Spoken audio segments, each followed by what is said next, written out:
Cuando mi hija me dijo tienes 24 horas para sacar tus cosas de mi casa, me quedé paralizada como si me hubiera atravesado un rayo. 3 días después, estaba durmiendo en el sofá de mi mejor amiga con solo 2 maletas a mi nombre. Fue entonces cuando me di cuenta que había criado a una serpiente que ahora me estrangulaba con mi propio amor. Si estás viendo esto, suscríbete y dime en los comentarios si alguna vez te ha traicionado un familiar. Porque créeme, lo que pasó en la corte cuando apareció el testamento oculto de mi difunto esposo hizo que hasta el juez dejara caer sus lentes. Me llamo Elisa Montero. Tengo 58 años y hasta hace un mes era dueña de una hermosa casa en las afueras de la ciudad. Una casa que construí junto a Ricardo, mi esposo, durante 30 años de matrimonio. Una casa donde crié a Paula, mi única hija, dándole todo el amor que una madre puede ofrecer. Ricardo falleció hace 2 años en un accidente automovilístico. Fue devastador. Paula, quien ya tenía 32 años, decidió regresar a vivir conmigo para acompañarme en mi dolor. Al menos eso fue lo que me dijo. Qué ingenua fui. La mañana en que todo cambió, estaba preparando el desayuno como cualquier otro día. Paula bajó las escaleras vestida como para una reunión importante, algo extraño para un domingo. Mamá, tenemos que hablar, me dijo con una frialdad que nunca antes había visto en sus ojos. Me senté pensando que quizás había decidido mudarse con su novio o algo similar. La casa está a mi nombre ahora, soltó mientras dejaba caer unos papeles sobre la mesa. Papá me la dejó en su testamento. Tengo compradores interesados y necesito que te vayas. Las palabras me golpearon como una bofetada. ¿De qué estás hablando? Tu padre jamás haría algo así. Pues lo hizo. Firmó estos documentos 6 meses antes de morir. Todo legal, todo en orden. Tengo una oferta por 2 millones y voy a aceptarla. Paula, esta es nuestra casa, tú creciste aquí como puedes. Tengo planes, mamá. Grandes planes que no incluyen mantener esta casa vieja ni a ti. Script part separator iguala. Ni siquiera me miró a los ojos cuando dijo eso. Como si estuviera hablando de un mueble viejo que debía ser desechado. Tienes 24 horas, continuó pasando las páginas del supuesto testamento. El camión de mudanza llegará mañana para los nuevos propietarios. ¿24 horas? ¿Estás loca? He vivido aquí toda mi vida. Tu padre y yo construimos esto. Ese es tu problema. Ya te di el aviso formal. Si no sales por tu propia voluntad, tendré que llamar a la policía. Sus palabras me atravesaron como cuchillos. ¿Quién era esta persona frente a mí? No era la niña que había abrazado durante sus pesadillas, no era la adolescente a quien había consolado tras su primera ruptura amorosa. Esa noche no dormí. Revisé frenéticamente todos los documentos que tenía, pero no encontré ninguna copia del testamento de Ricardo. Era extraño porque él siempre fue meticuloso con los papeles importantes. A la mañana siguiente Paula entró a mi habitación con 2 hombres corpulentos. Estos caballeros te ayudarán a empacar, anunció con una sonrisa que me heló la sangre. No tuve más remedio que guardar lo que pude en 2 maletas. Fotos, algo de ropa, los pocos recuerdos que podía llevar conmigo. Mientras empacaba, Paula ya estaba mostrando la casa a una pareja joven que miraba con codicia cada rincón. Cuando salí por la puerta principal, me giré una última vez. Paula estaba ocupada firmando papeles, sin siquiera dignarse a despedirse. Llamé a Marta, mi mejor amiga desde la universidad, quien no dudó en abrirme las puertas de su apartamento. «Esto no puede ser legal», exclamó Marta indignada mientras me instalaba en su pequeño sofá. «Ricardo jamás me haría algo así», le dije entre lágrimas. «Algo no cuadra». Ese mismo día, mientras desempacaba mis pertenencias en el rincón que Marta me había asignado, encontré una nota doblada en el bolsillo de la chaqueta de Ricardo que había guardado tras su muerte. Una nota que cambiaría todo. Script part separator iguala. La nota era breve, escrita con la letra inconfundible de Ricardo. Elisa, si estás leyendo esto, algo no salió como planeaba. Habla con Javier González en la calle Morelos número 42. Él tiene lo que necesitas. Te amo. Mi corazón dio un vuelco. Javier era el mejor amigo de Ricardo y su notario de confianza. ¿Qué querría decirme Ricardo desde más allá de la muerte? Al día siguiente, mientras Paula ya estaría celebrando su nueva fortuna, tomé un autobús hacia la dirección indicada. El bufete de Javier estaba en un edificio antiguo del centro. Cuando me anuncié, su secretaria me miró con sorpresa. ¿Elisa Montero? El señor González ha estado intentando contactarla desde hace semanas. Javier salió de su oficina al escuchar mi nombre. Su rostro mostraba una mezcla de alivio y preocupación. Elisa. Por Dios, ¿dónde has estado? Te he llamado 1000 veces. Mi teléfono lo dejé en casa cuando Paula me echó. Su expresión cambió de inmediato. ¿Paula hizo qué? Le conté todo mientras entrábamos a su oficina. Con cada palabra que pronunciaba, Javier palidecía más. Esto es grave, Elisa. Muy grave. Paula te ha mentido. Ricardo dejó un testamento completamente diferente. Sacó un sobre de su caja fuerte. Dentro había un testamento sellado y certificado. Ricardo me pidió que guardara esto y que solo te lo entregara a ti personalmente. Temía que algo así pudiera pasar. ¿Qué quieres decir? Ricardo sabía que Paula. Tu esposo descubrió algo sobre Paula que lo perturbó profundamente. Estaba investigándolo cuando ocurrió el accidente. Mis manos temblaban mientras abría el sobre. El testamento era claro, la casa y el 80% de los bienes eran para mí. Paula recibiría el 20% restante, pero solo si respetaba mi derecho a la vivienda. El testamento que mostró Paula es falso, Elisa. Y eso es un delito federal. No podía creerlo. Mi propia hija había falsificado un testamento para despojarme de todo. Hay algo más, continuó Javier mientras me entregaba un USB. Ricardo dejó esto también. Dijo que lo vieras solo cuando estuvieras preparada. Ese mismo día, Javier presentó una denuncia por falsificación de documentos y me ayudó a solicitar una orden de restricción de emergencia para detener cualquier venta de la propiedad. Cuando regresé al apartamento de Marta, mi teléfono sonó. Era un número desconocido. ¿Qué crees que estás haciendo, mamá? La voz de Paula destilaba veneno. Acabas de cometer el peor error de tu vida. Script part separator igual a. Paula, falsificaste el testamento de tu padre. ¿Por qué? ¿Por qué me hiciste esto? ¿De verdad eres tan ingenua? Su risa gélida me estremeció. Papá siempre te protegió, siempre fuiste su prioridad. ¿Y yo qué? La hija que tuvo que conformarse con las sobras. ¿Sobras? Te dimos todo, Paula. Todo. Me dieron migajas mientras ustedes vivían su perfecta vida de pareja. ¿Sabes cuánto vale esa casa ahora? Es mi boleto para salir de este miserable país. Roberto y yo tenemos planes. ¿Roberto? Ese nombre me sonaba. Entonces recordé, Roberto Lozano, un tipo que Paula había comenzado a frecuentar hace unos meses. Un hombre mayor que ella, con aires de empresario exitoso. No vas a salirte con la tuya, le dije con una firmeza que no sabía que tenía. La ley está de mi lado. La ley, se burló. Veremos quién tiene mejores abogados, mamá. Te arrepentirás de esto. Colgó dejándome temblando. Marta me abrazó mientras las lágrimas corrían por mis mejillas. Tengo que ver qué hay en este USB, le dije. El contenido me dejó sin aliento. Eran correos, fotos, registros bancarios. Ricardo había descubierto que Roberto Lozano era un estafador profesional con múltiples identidades. Y lo peor, había evidencia de que Paula lo sabía desde el principio. En uno de los correos, Paula le escribía a Roberto, cuando mi padre muera, todo será nuestro. El correo tenía fecha de 3 semanas antes del accidente de Ricardo. Mi mundo se derrumbó por segunda vez. Mi hija había deseado la muerte de su padre. O algo peor. Javier consiguió una audiencia urgente para el lunes siguiente. Solo teníamos 4 días para prepararnos. El viernes por la noche, mientras revisábamos los documentos con Javier en casa de Marta, alguien golpeó violentamente la puerta.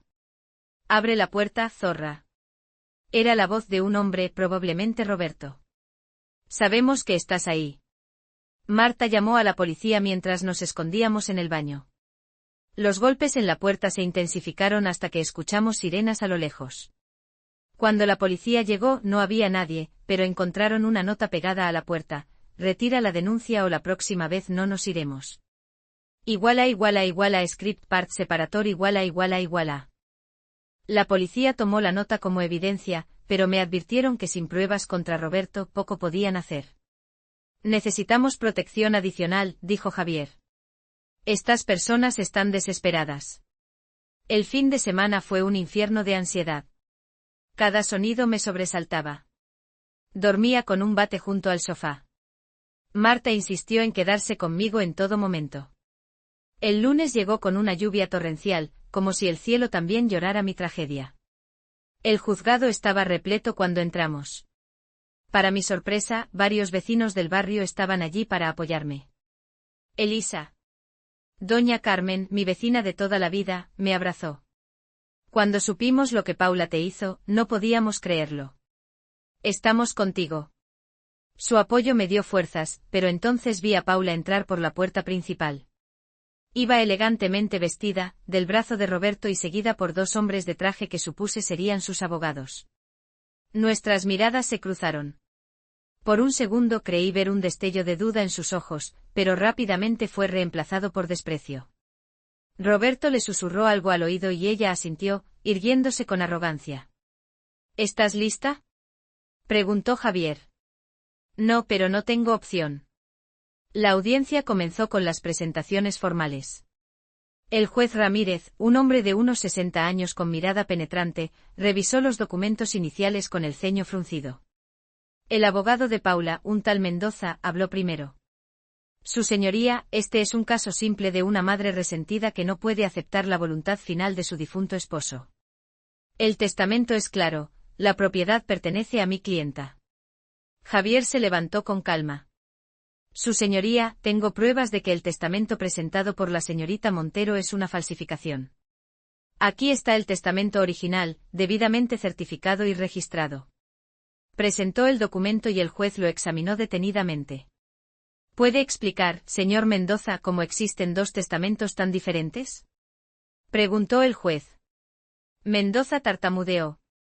Evidentemente. El señor González está presentando una falsificación para favorecer a su clienta. Interesante teoría, respondió Javier. Entonces quizás pueda explicar por qué la firma en su versión no coincide con el registro notarial oficial del señor Ricardo Montero. El rostro de Paula perdió todo color. == script part separator == El abogado de Paula se acercó a su oído y le susurró algo que la hizo palidecer aún más. Roberto a su lado comenzaba a mostrar signos de nerviosismo, ajustándose la corbata repetidamente. Su señoría, continuó Javier, no solo tenemos pruebas de la falsificación del testamento, sino también evidencia de un plan sistemático para despojar a mi clienta de sus bienes. Javier proyectó en la pantalla de la sala algunos de los correos del USB. Correos donde Paula y Roberto discutían abiertamente cómo deshacerse de mí una vez que tuvieran la casa. Objeción, gritó Mendoza. Esas pruebas fueron obtenidas ilegalmente. Al contrario, respondió Javier con serenidad. Fueron recuperadas por el propio Ricardo Montero antes de su muerte y dejadas en custodia legal. El juez Ramírez se acomodó los lentes, visiblemente perturbado. ¿Es usted Roberto Lozano?, preguntó directamente al hombre junto a Paula. Sí, su señoría. ¿Es consciente de que hay una orden de búsqueda contra usted en 3 estados por fraude inmobiliario? Roberto se levantó de golpe. Esto es una emboscada, gritó mirando hacia la puerta. Pero ya era tarde. 2 oficiales de policía entraron a la sala y se posicionaron estratégicamente. Señor Lozano, queda detenido por sospecha de fraude, falsificación de documentos y amenazas. El oficial sacó unas esposas. Tiene derecho a guardar silencio. Paula se levantó desesperada. Roberto. No pueden hacer esto. Se giró hacia mí con furia. Todo esto es tu culpa. No, Paula, respondí con una calma que no sentía. Tú elegiste traicionar a tu familia. El juez golpeó con su mazo repetidamente exigiendo orden. Mientras la policía se llevaba a Roberto, vi a Paula desmoronarse en su asiento, toda su arrogancia convertida en terror. Los murmullos de la gente en la sala crecían como un enjambre. Algunos de nuestros vecinos me miraban con compasión, otros veían a Paula con desprecio absoluto. Script part separator iguala. El juez Ramírez ordenó un receso de 15 minutos para revisar toda la documentación. Mientras esperábamos fuera de la sala, Paula se acercó a mí. Sus ojos, antes fríos como el hielo, ahora mostraban pánico. Mamá, tienes que ayudarme. Roberto me engañó a mí también. Me dijo que podríamos que Paula. ¿Estafarme?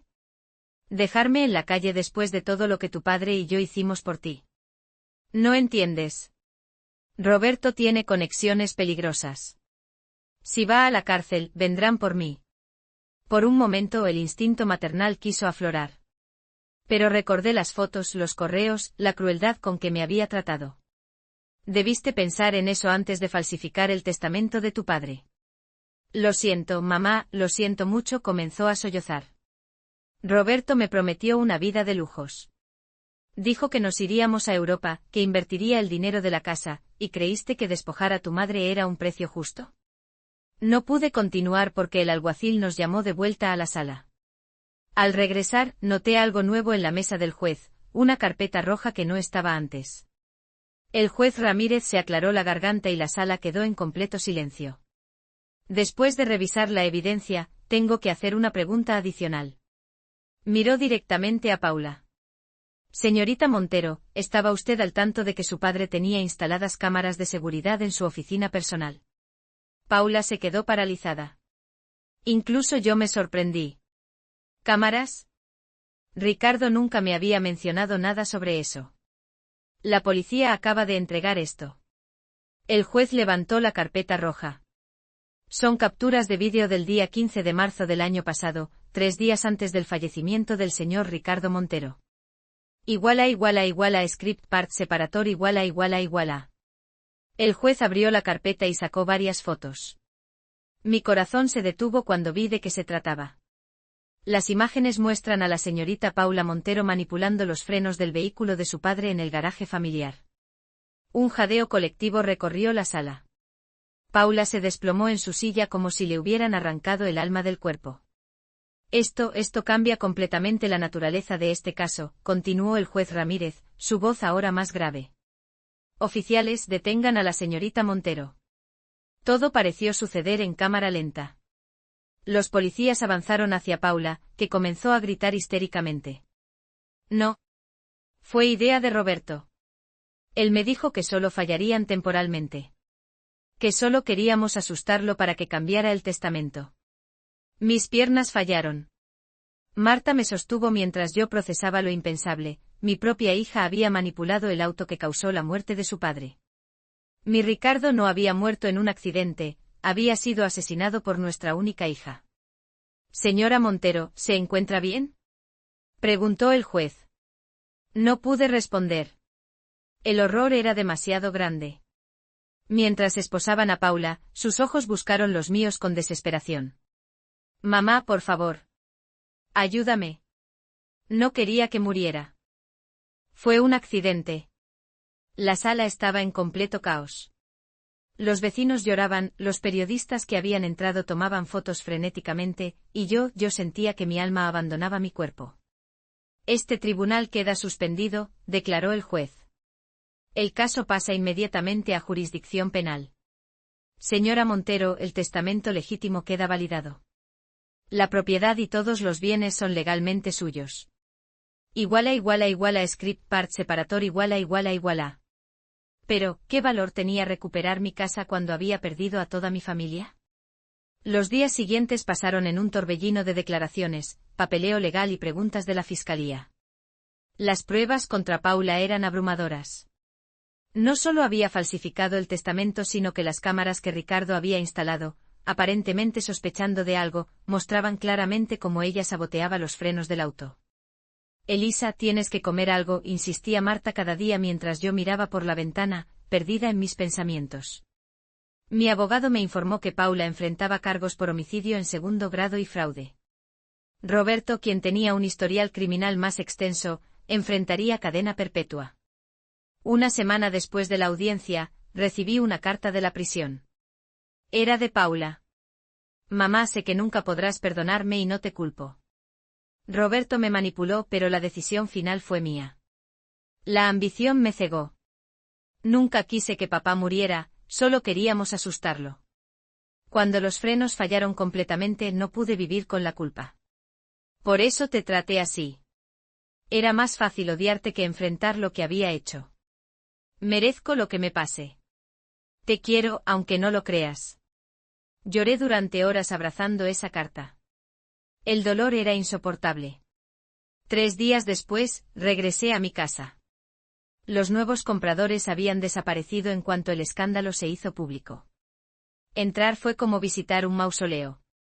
Cada rincón guardaba recuerdos, pero ahora todos estaban contaminados por la traición.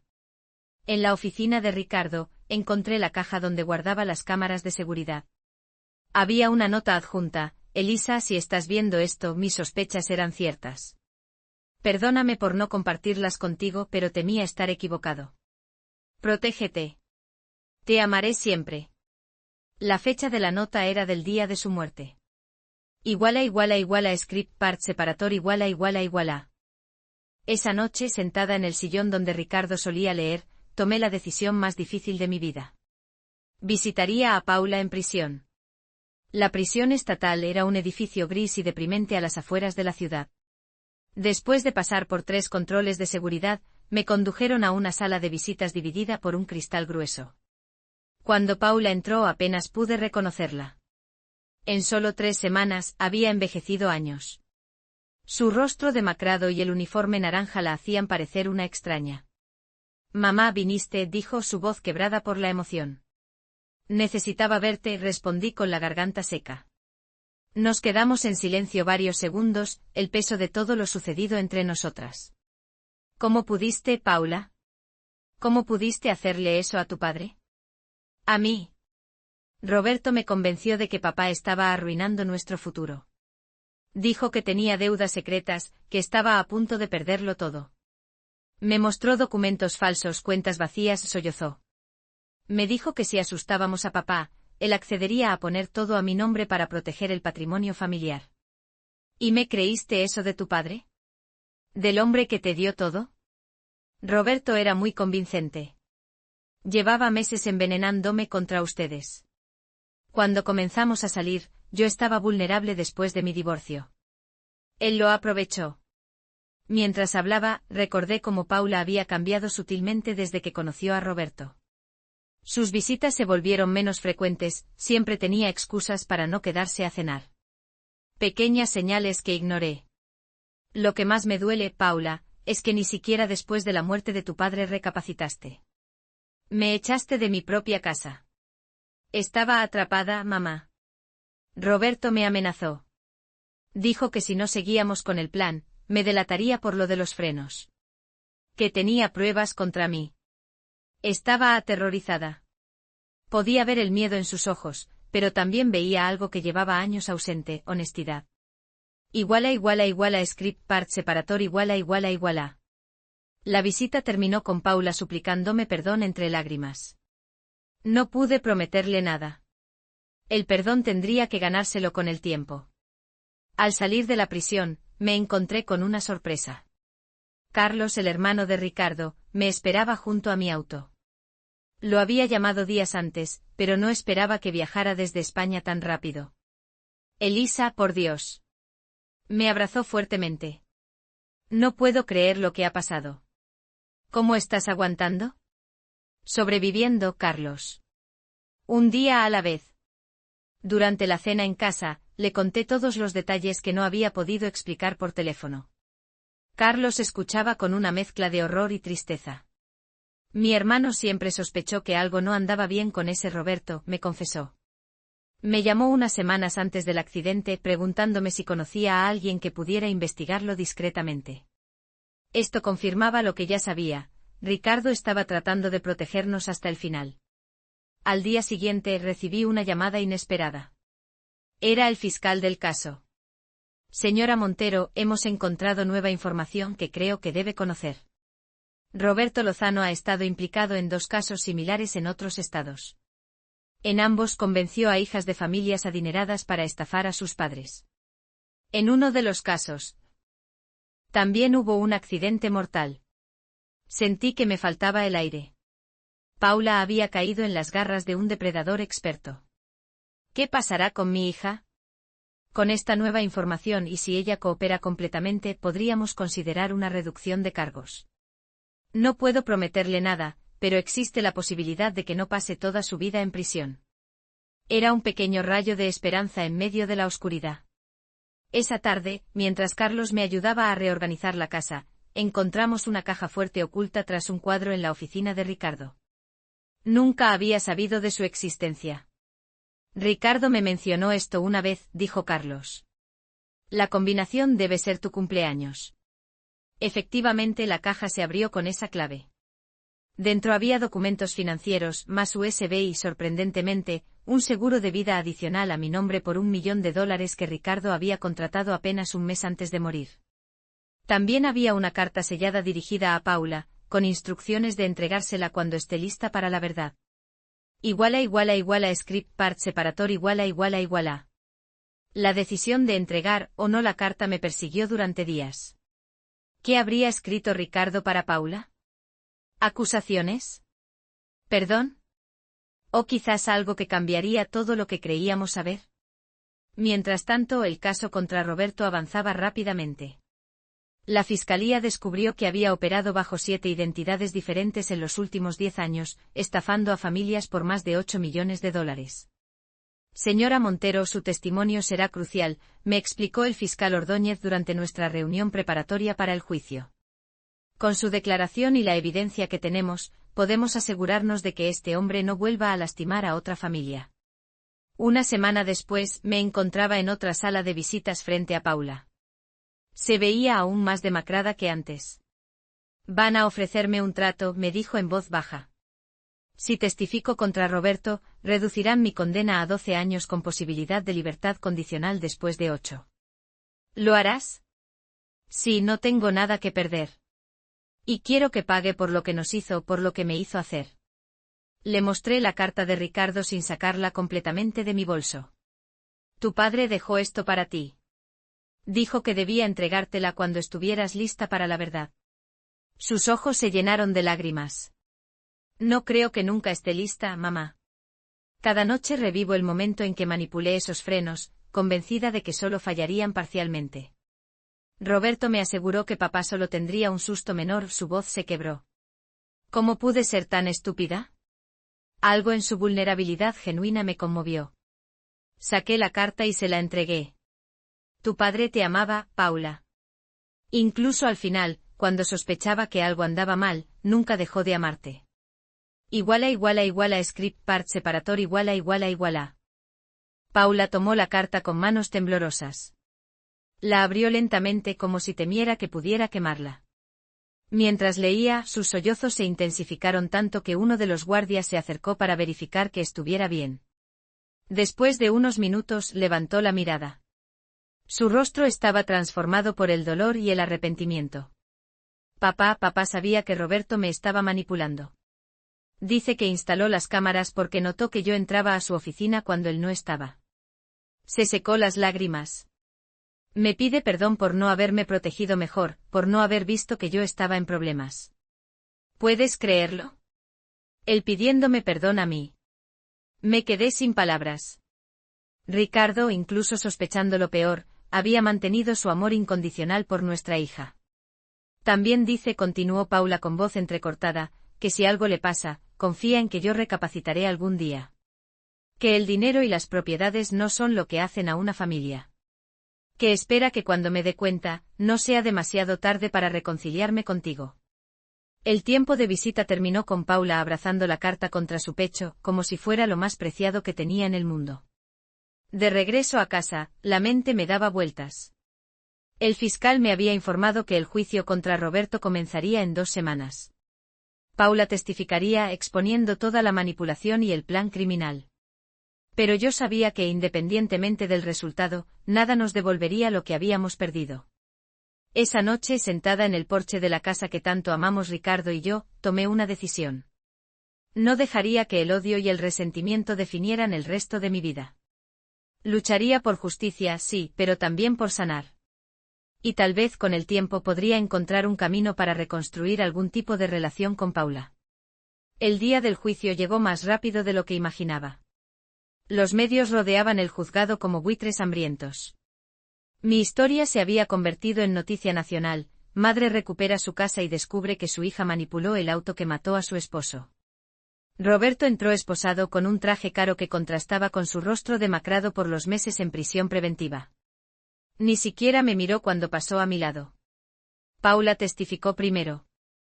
Con voz temblorosa pero firme relató cómo Roberto la había seducido, aislado y manipulado. Describió cómo él la convenció de que sus padres la habían excluido de la fortuna familiar, mostrándole documentos falsos. Me dijo que solo causaríamos un pequeño susto a mi padre para que cambiara el testamento, confesó entre lágrimas. Nunca quise que muriera. Cuando ocurrió el accidente, Roberto me convenció de que no podía confesar o pasaría el resto de mi vida en prisión. El momento más impactante llegó cuando reprodujeron una grabación obtenida por un informante en la cárcel. Era Roberto hablando con otro recluso.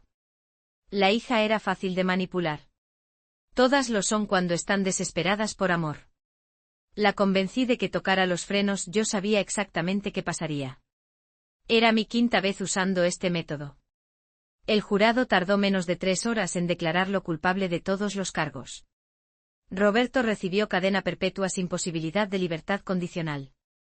Paula, gracias a su cooperación, recibió la sentencia reducida que le habían prometido. Cuando salí del juzgado rodeada de periodistas, mantuve la cabeza alta. Una reportera me preguntó: «Señora Montero, ¿qué siente ahora que se ha hecho justicia?» La justicia no me devuelve a mi esposo, ni a la hija que creía tener. Pero me permite seguir adelante. 6 meses después vendí la casa. Demasiados recuerdos, demasiado dolor en cada rincón. Compré un pequeño apartamento cerca del mar, donde Ricardo y yo siempre soñamos retirarnos. Visito a Paula una vez al mes. Nuestras conversaciones son difíciles, pero honestas. El perdón es un camino largo que apenas comenzamos a recorrer. Hoy, mientras observo el atardecer desde mi balcón, pienso en todo lo perdido. En lo frágil que es la confianza y en lo poderoso que puede ser el perdón. He aprendido que la familia no se define por la sangre, sino por las elecciones que hacemos cada día. Y aunque mi historia terminó en los tribunales con un testamento oculto que reveló la verdad, la lección más valiosa la aprendí después: nunca es tarde para reconstruir, para sanar, para empezar de nuevo.